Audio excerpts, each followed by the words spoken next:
Welcome to all CBSE education in Hindi. आज की इस वीडियो में हम क्लास 11 का फिजिकल एजुकेशन का पेपर देखने वाले हैं और आपका पहला ही पेपर चल रहा था जिसका आज हम पार्ट 2 करेंगे। मैंने पार्ट 1 ऑलरेडी इसका जो है पहले डाल रखा है। पार्ट 2 आज की इस वीडियो में हम डिस्कस करेंगे। फिजिकल एजुकेशन का नेक्स्ट आपका पेपर होने वाला है।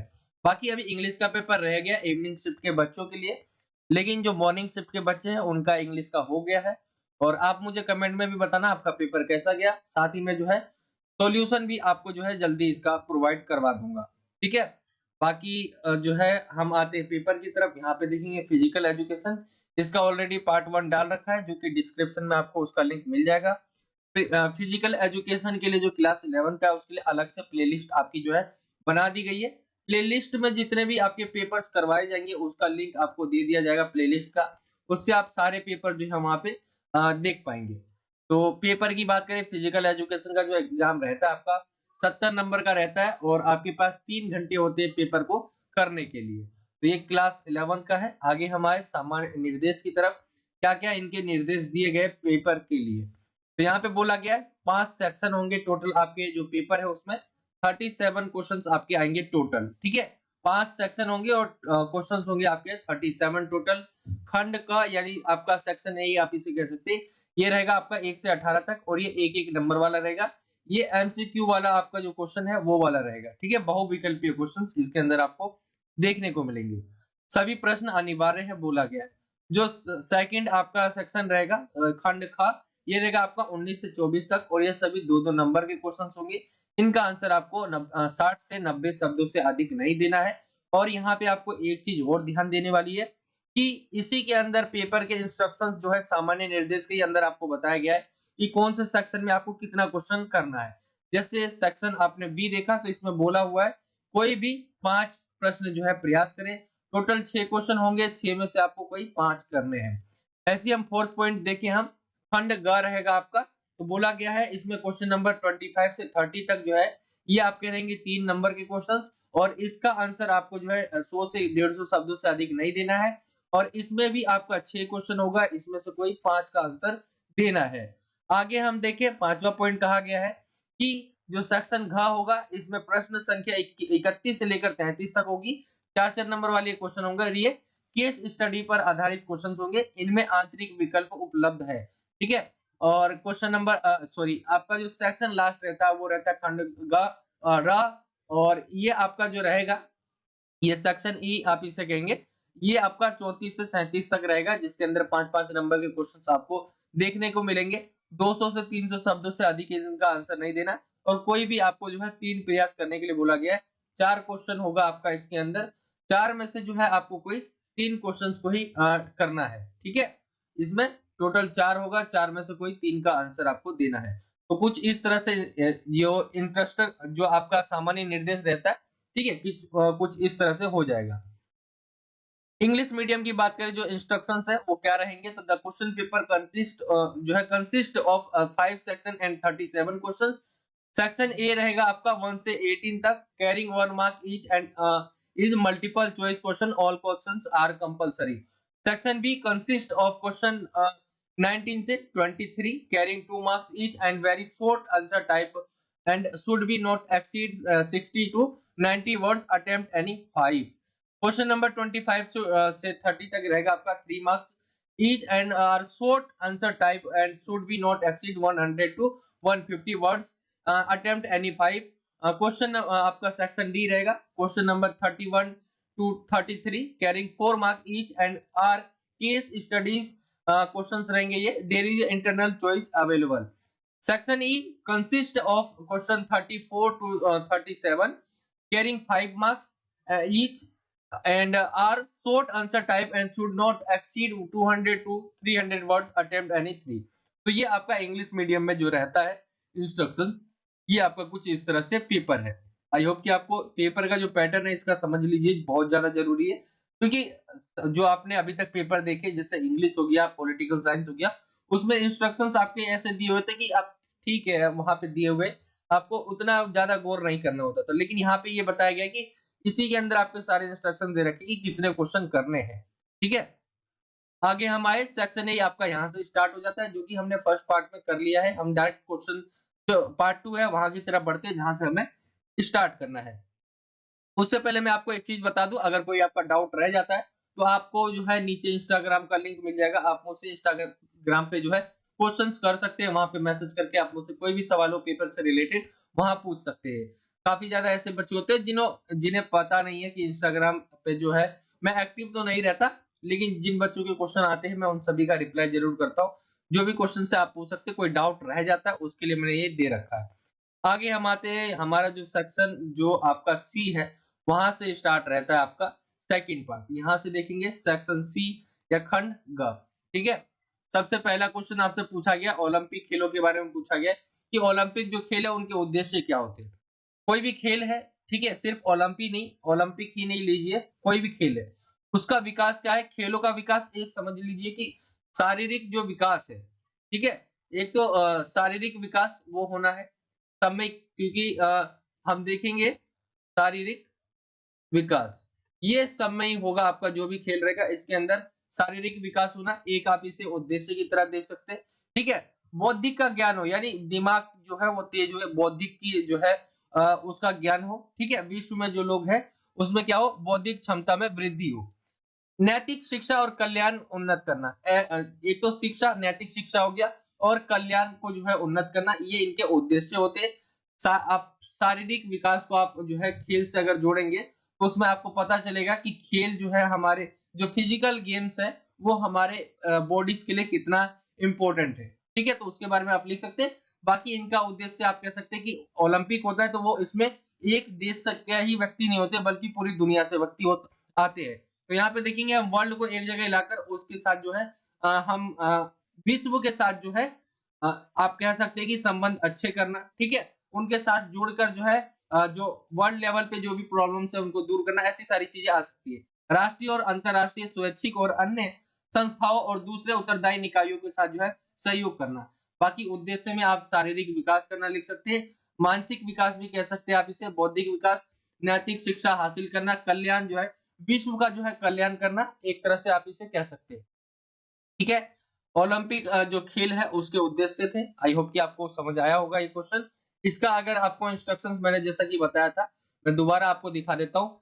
जो सेक्शन आपका ग है वो 25 से लेकर 30 तक रहेगा और ये 3-3 नंबर का है। इसका आंसर 100 से 150 शब्दों में देना है। कोई भी 5 प्रयास करने हैं। 6 होंगे टोटल, तो कोई भी आपको 5 करने थे।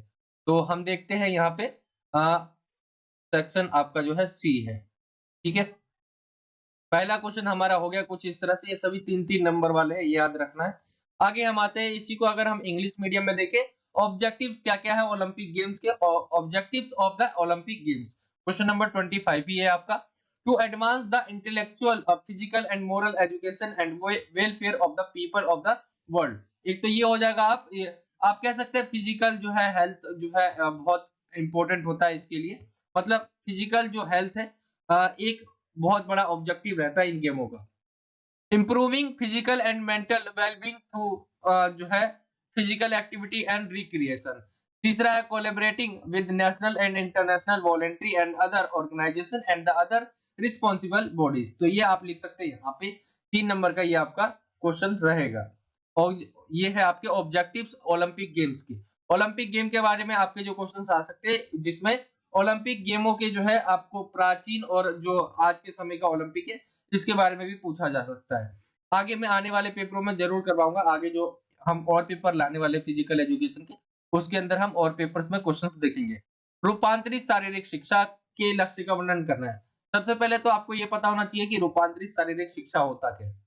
देखिए, रूपांतरित शारीरिक शिक्षा उन लोगों के लिए बनाया गया जो आप शारीरिक रूप से जो है वो दूसरों से अलग है, या मानसिक रूप से अलग हो सकते हैं वो, ठीक है? शारीरिक व मानसिक रूप से दूसरों से अलग है। तो ऐसे जो लोग हैं, ऐसे जो बच्चे हैं, ठीक है?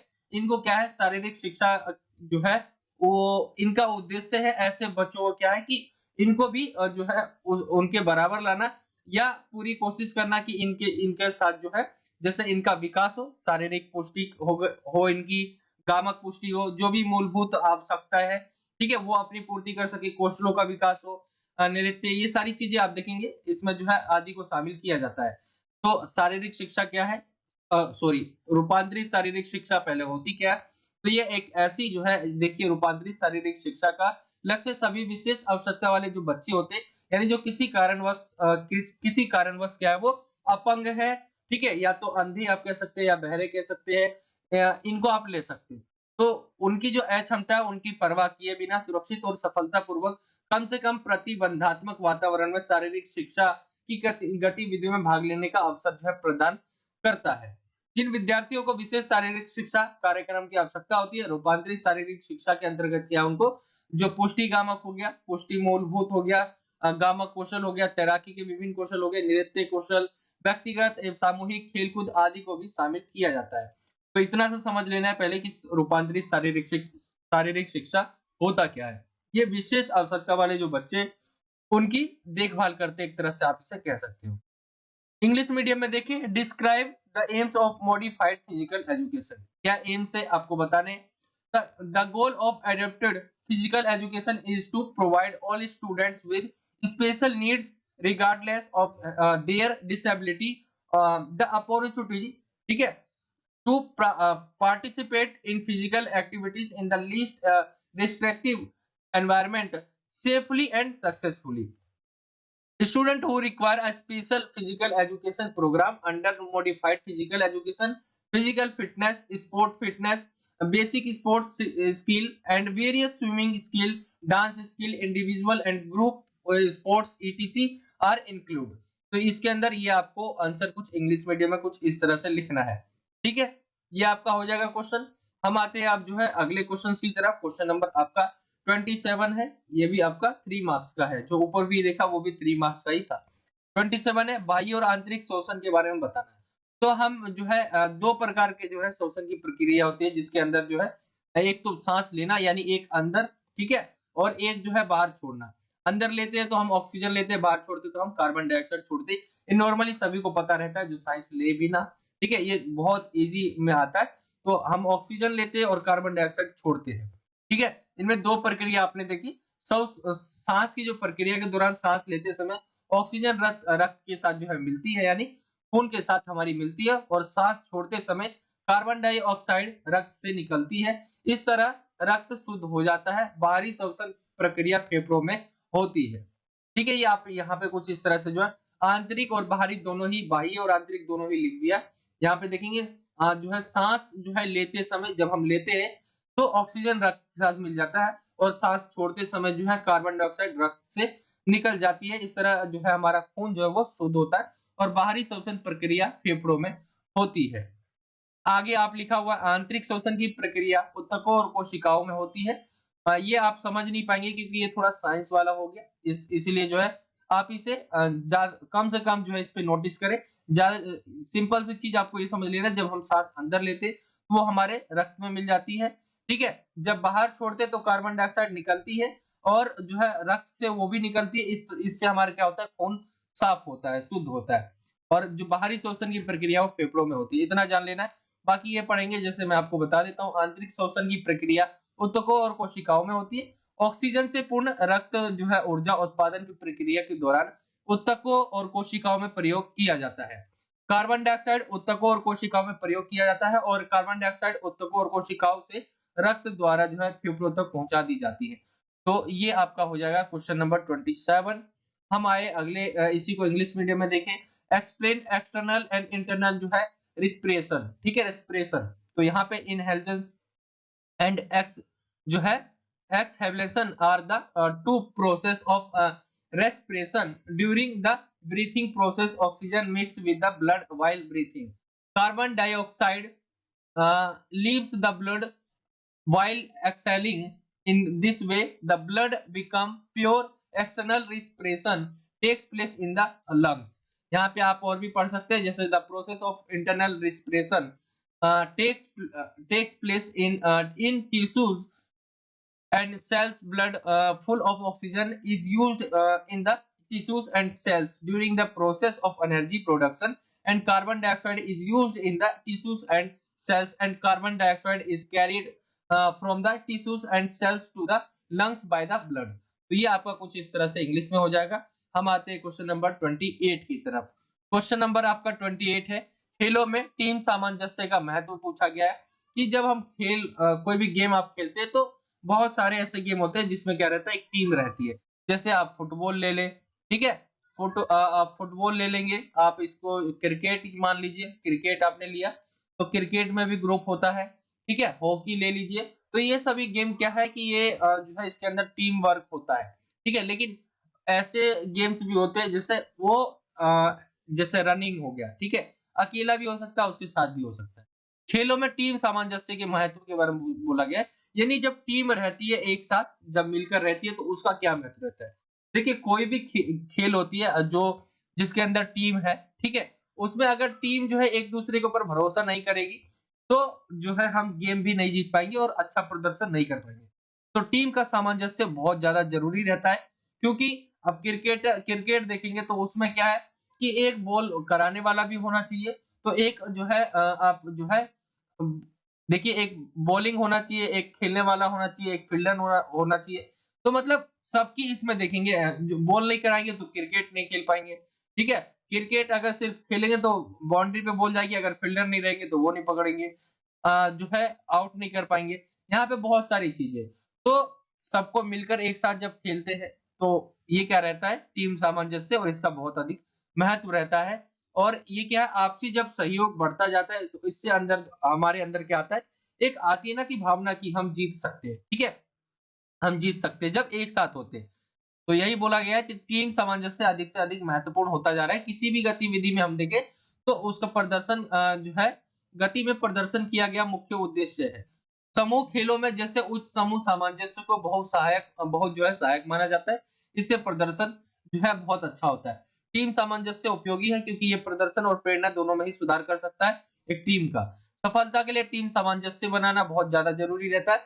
संचार की खुली लाइन को प्रोत्साहित करें, सुनिश्चित करें कि सभी एथलीट टीम में अपनी भूमिका जानते हो और एक टीम के उद्देश्य को विकसित करें। यानी देखिए टीम को अगर हमें एक साथ लाना है तो इनके उद्देश्य क्या होना चाहिए? सभी का उद्देश्य सेम रहना चाहिए यानी एक ही उद्देश्य रहना चाहिए, मैच को जीतना, ठीक है? ये भी हो सकता है। सुनिश्चित करना है कि सबकी जो है बॉलर बॉलिंग करेगा, ठीक है? जो बैटिंग करने वाला है वो बैटिंग करेगा, जो फील्डर के लिए लिया गया वो फील्डिंग करेगा, ठीक है? विकेट कीपर जो है विकेट कीपिंग करेगा। तो ये चीजें जो है इसके अंदर आएगी। तो आई होप कि आप कुछ समझे होंगे। आगे हम आते हैं क्वेश्चन नंबर जो है इसी को अगर हम इंग्लिश मीडियम में देखें क्वेश्चन नंबर 28 को इम्पोर्टेंस ऑफ टीम, ठीक है? Cohesion in sport. तो यहाँ पे देखिए हम क्या-क्या इम्पोर्टेंट है। तो यहाँ पे इस जो टीम सामंजस्य question is useful because it can improve both performance and motivation of a team, ठीक है? यहाँ पे देखेंगे building team cohesion for success, encourage open lines of communication, make sure all athletes know their जो है roles on the teams, develop a team objective। तो ये आप पॉइंट्स लिख सकते हैं यहाँ पे इम्पोर्टेंस क्या है। 3 नंबर का ये क्वेश्चन रहेगा आपका, ठीक है? आगे हम आते हैं यहाँ तक अभी जो हमने क्वेश्चंस देखे ये आपका क्वेश्चन नंबर हमने 25 से देखा है, ठीक है? 25, 26 हमने किया, 27 किया, 28 किया है हमने अभी और 29 की तरफ आते हैं। यहाँ पे बोला गया है, विकास के विभिन्न जो पड़ाव है उसमें किशोर अवस्था। विकास के कई जो है पड़ाव होते हैं जिसमें जानते होंगे आप पहले बच्चा जो है उसकी एज वाइज जो है इसको बाँटा गया है। तो जो 12 वर्ष की आयु है और 12 से लेकर जो है 18 वर्ष की आयु है, इनमें इनके बारे में बोला गया है, यानी किशोर अवस्था बोला गया है। तो किशोर अवस्था की जो एज होती है, शुरू होती है वो 12 से लेकर 18 वर्ष तक की रहती है। तो उनकी क्या-क्या विशेषताएँ आपको उनके पड़ावों के बारे में बताना है। हम देखते हैं किशोर अवस्था ये बता दिया मैंने आपको कि 12 वर्ष की आयु में शुरू होती है और 18 वर्ष की आयु तक ये रहती है। इसके अंदर हम शारीरिक विकास देखें तो लड़कों और लड़कियों की भौतिक विशेषताएँ जो है परिपक्व हो जाती है, ठीक है? बॉडी का जो है विकास वो लगभग हो जाता है।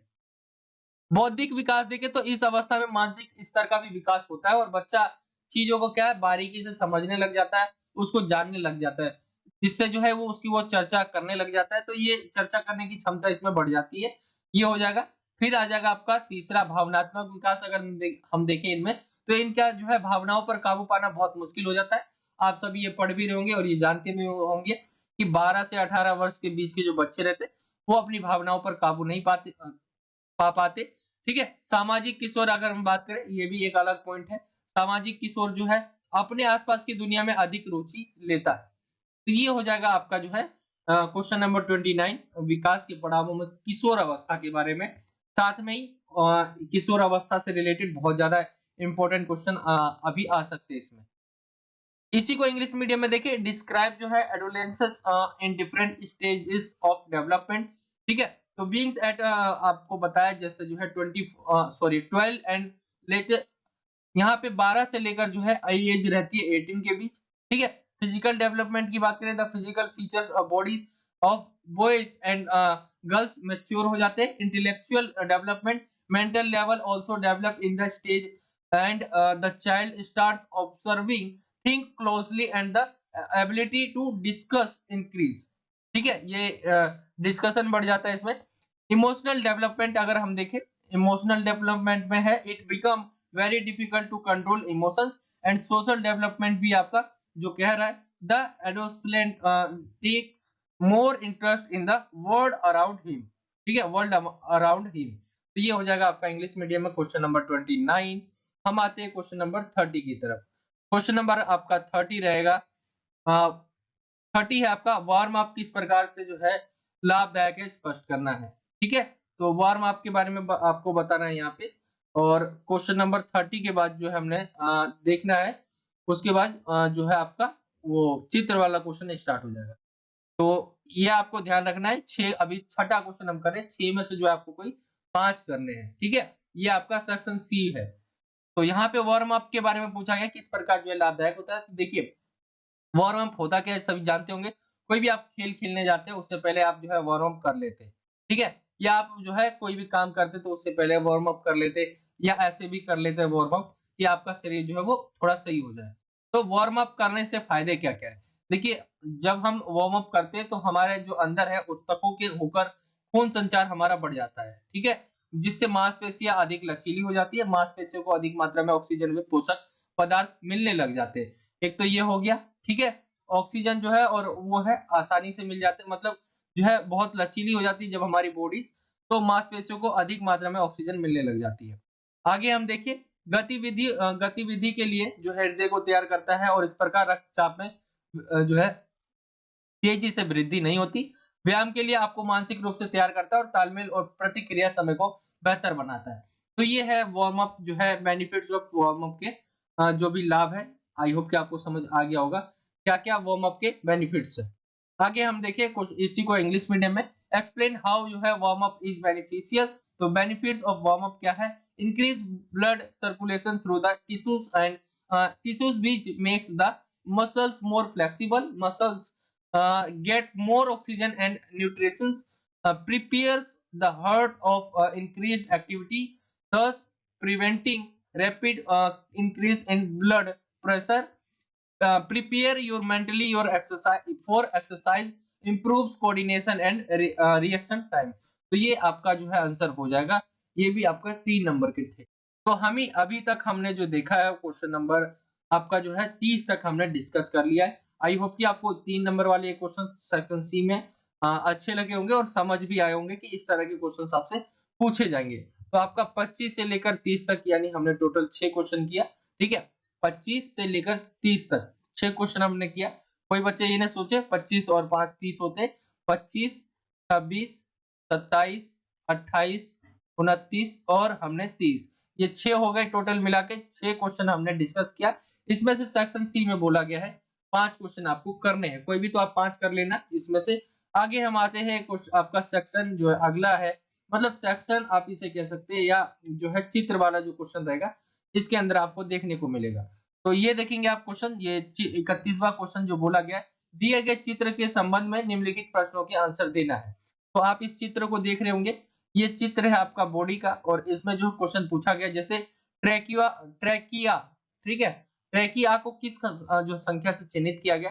तो आप देखिए, ये तो मेरे को वैसे भी पता है आपको कि मेरे को फिजिकल एजुकेशन तो इतनी नहीं आती है, लेकिन जैसा मैंने आपकी किताब में पढ़ा और बुक में पढ़ा, तो इसको जैसे बॉडीज है तो इसको मैंने ऐसे लिख रखा है। जैसे ट्रैकिया जो कहा जाता है वो आपका कौन से नंबर से दर्शाया गया है, तो आपका नंबर जो है 2 आ जाएगा। ये आ जाएगा आपका पहले का आंसर।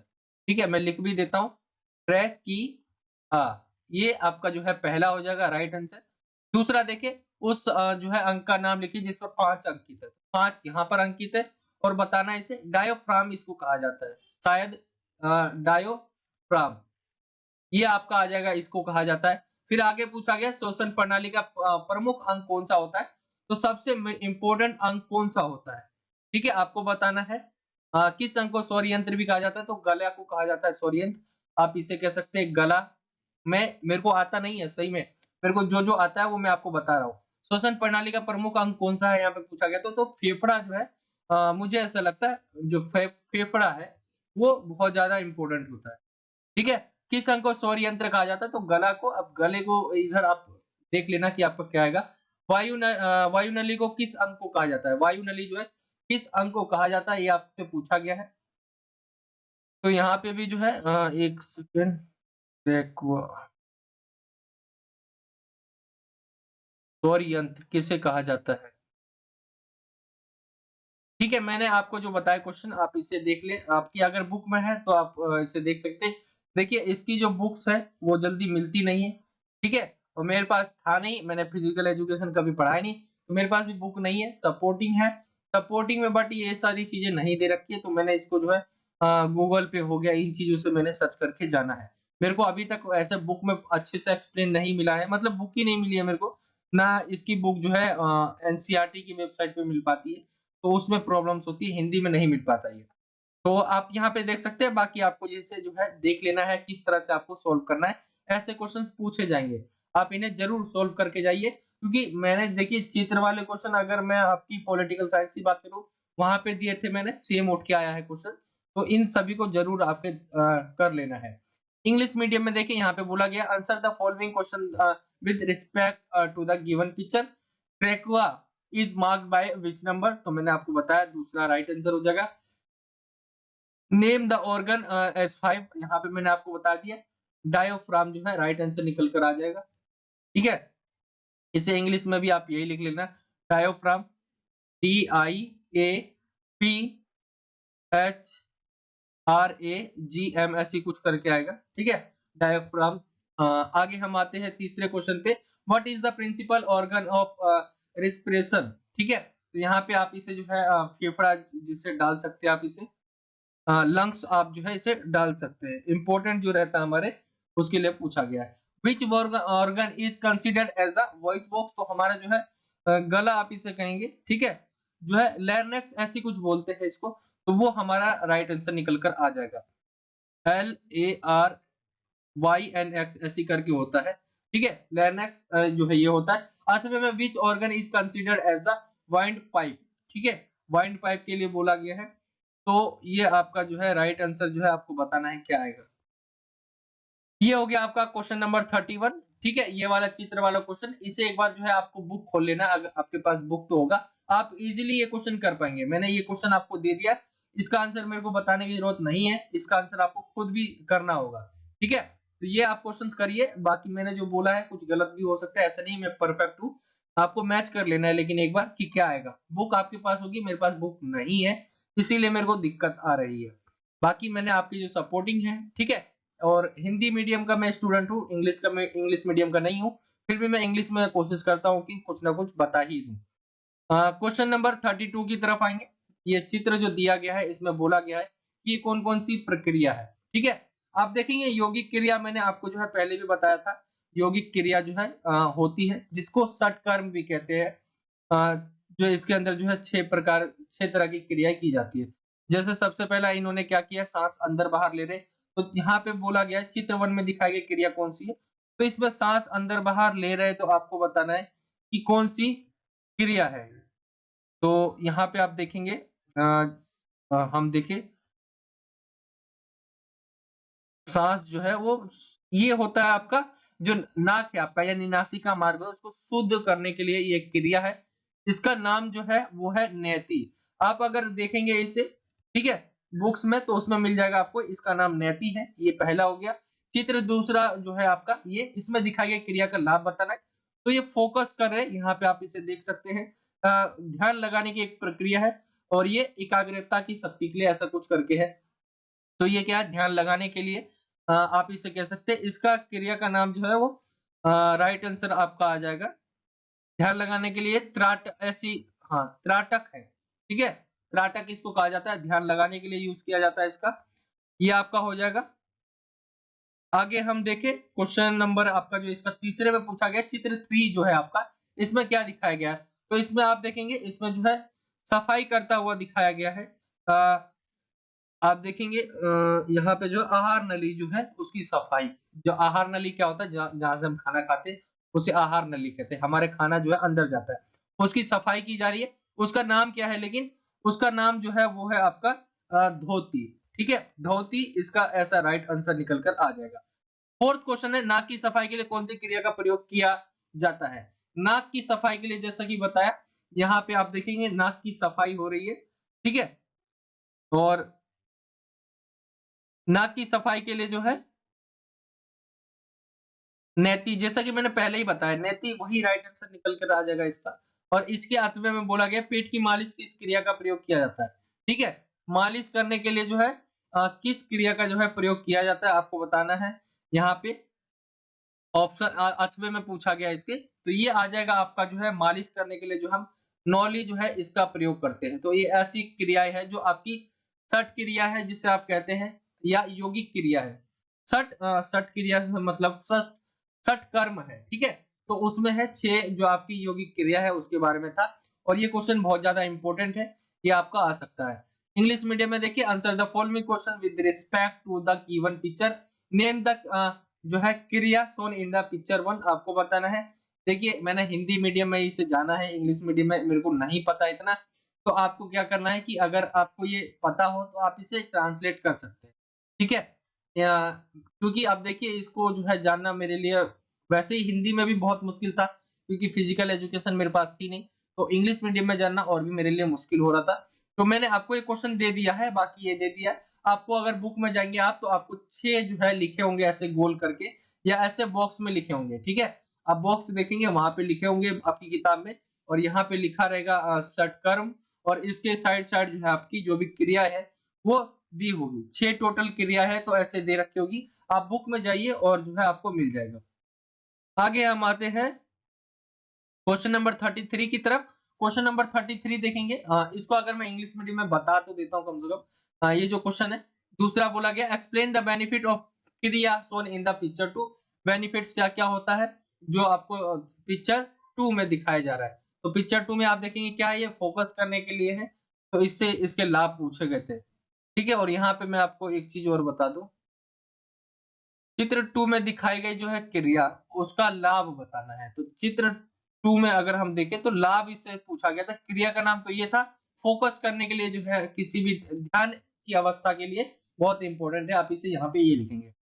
क्वेश्चन इसका 3, एक्सप्लेन द बेनिफिट ऑफ क्रिया शोन इन द पिक्चर 3, तीसरे पिक्चर में दिखाई गई क्रिया का जो है बेनिफिट्स भी यहाँ पे भी पूछा गया है। जो आप देखेंगे तो यहाँ क्या है, आहार नली की सफाई, ठीक है, ये आपका हो जाएगा। विच क्रिया इज यूज्ड फॉर जो है नासाल क्लीनेस, ठीक है, यहाँ पे बोला गया है। और विच क्रिया इज यूज्ड फॉर जो है एब्डोमिनल मसाज, तो ये आपका आ जाएगा। यहाँ पे आपको नाम बताने, मैंने हिंदी में आपको बता ही दिए। आगे हम आते हैं क्वेश्चन नंबर 33 की तरफ।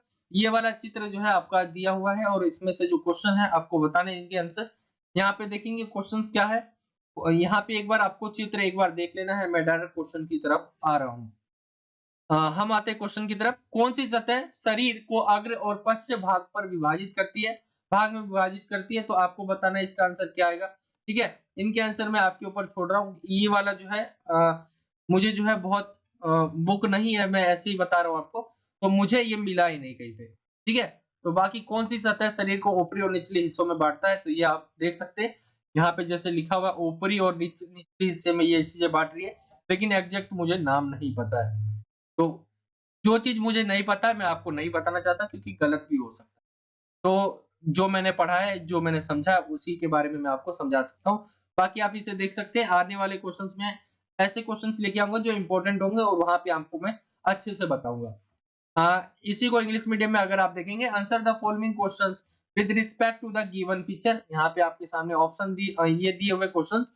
क्वेश्चन 1 है विच जो है plant divides the body into जो है एंटीरियर एंड जो है पोस्टीरियर पार्ट्स, ठीक है। Which plant divide the body into superior and inferior parts which axis is found to be जो है perpendicular to sagittal plane।